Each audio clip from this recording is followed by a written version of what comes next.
How's it going, everybody? Matt Davis with GDI Insurance. Wanted to go over some interesting things that we've been seeing in workers' compensation lately.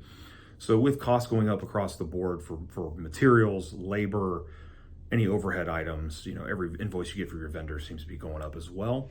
There's certain things you need to do to make sure that you're not incorrectly or inadvertently overpaying on your insurance, and particularly in workers' comp. So we've had two workers' comp audits one with a new client that came to us last year on the audit from the prior term with the prior broker, as well as we have one with a longtime client that went askew as well that we've had to correct.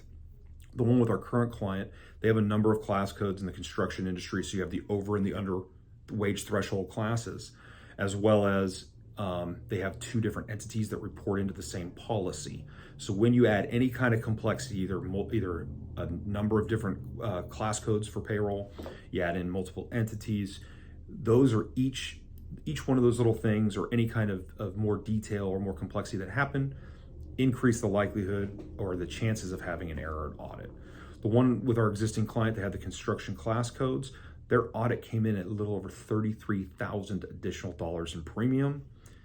And the insurance company said, well, tough stuff, you're just gonna have to deal with it.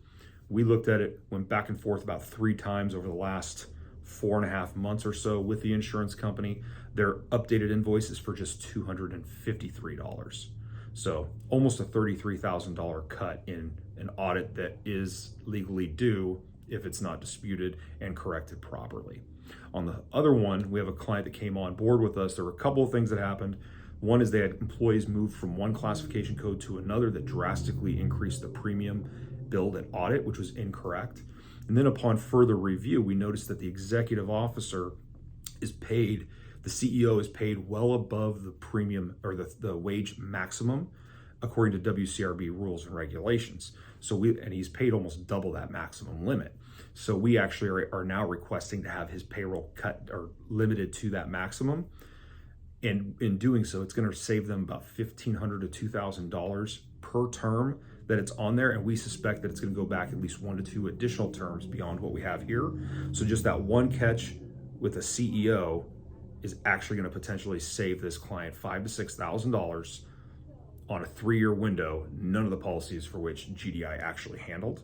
But going forward, we do the cleanup as being responsible brokers, get our clients set up in the best situation for success going forward. If you ever have any questions on an audit, you want to review, let us know. But remember, the best defense is a good offense. Don't just take a bill and pay it. Make sure you understand what you're getting yourself into. Best of luck, everybody.